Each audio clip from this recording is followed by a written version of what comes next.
The May 13 elections will be only the country's second automated elections. The first was the May 10, 2010 election. If Filipinos had gotten used to manual elections where it would take 3, sometimes 4 weeks before the country knew who had won, then 2010 was a most welcome relief. Results were coming in at an unprecedented speed, a few hours after the polls closed.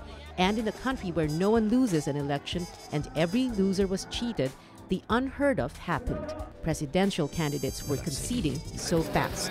So fast that citizens' arms, like the heroic NAMFREL of bloody elections in the distant past, the courageous NAMFREL that did a quick count of the votes, got its wish to be obsolete.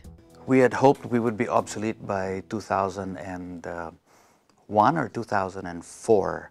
Politics is a national pastime and a passion. People have been killed in cold blood because of it.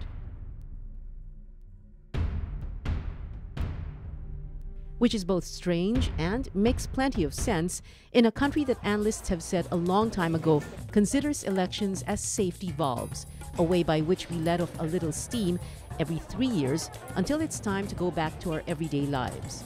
And so in a little over a week and a half, the carnival, the fiesta, the cockfight begins again. Although the election period began on January 13, the campaign begins in earnest on February 12 for national candidates, the 33 who are running for only 12 Senate seats, and the party list groups in a list that's been trimmed of excess fat. And for the thousands upon thousands just dying to get an elective post as congressman, mayor, governor, and anything besides, campaign begins in late March.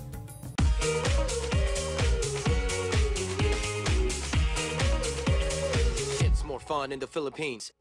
Elections, that is. Two main slates are slugging it out for the 12 Senate seats. One was the first to get its act together and has the three kings behind it. But the other has the country's biggest asset as its campaigner-in-chief and voiceover talent. Ang Team Pinoy, mga tunay na tweet sa daang matuwid. But these two slates not only have in common 3 candidates, but are seen as allies of a president who is extremely popular, which then makes one conclude that the United Nationalist Alliance isn't exactly the opposition party, or so it tries its best to project. As one columnist put it, it's a battle of yellow versus yellower. But irony runs deep where Pinoy politics is concerned, making it more dizzying and confusing in the Philippines. Only in the Philippines will you find enemies on the same slate, making the word strange bedfellows one of the biggest understatements in Philippine political history. Only in the Philippines will you find new faces with old names, the bimpos, batang inihain ng mga magulang sa politika, as opposed to the trapos. Of course, only in the Philippines, if it's not the children, it's the wife, making franchise a political byword. Only in the Philippines is recycling not just about environmental awareness, and where returnees and veterans have taken on a whole new meaning. Only in the Philippines is the Senate not just a springboard to the presidency, but also a huge safety net when the presidency or the vice presidency wasn't meant for you. Only in the Philippines is having the best of both political worlds widely accepted. Only in the Philippines is a candidate told he's welcome to join the ticket together with the one to whom he believes he lost his Senate seat. Only in the Philippines is there a huge dearth of candidates and the gene pool for senators so small that siblings or parent and child sit in the Senate together.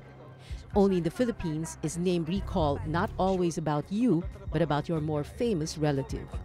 And only in the Philippines are elections seen as proxy wars, as 2013 is seen as one between erstwhile rivals for the vice presidency in 2010, Mar Rojas and Jojo Binay, or a preview of a rematch in 2016.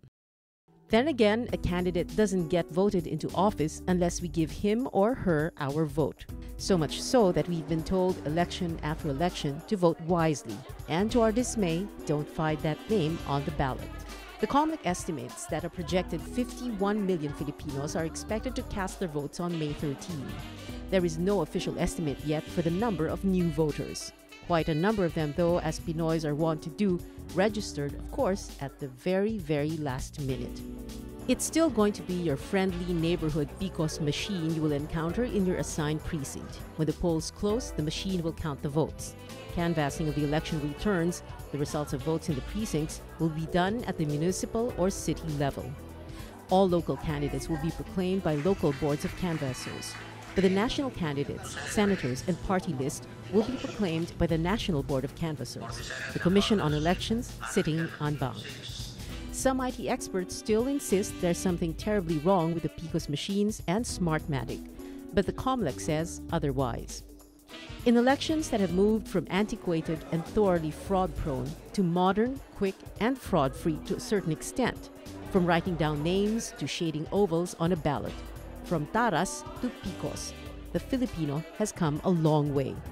How much longer we have to go before elections are more than more fun in the Philippines, before we cease to accept that which is accepted as only in the Philippines, before we transform our elections from just a national pastime to a true test of a mature democracy, is really all up to each and every single one of us. Pia Ontiveros, Solar News.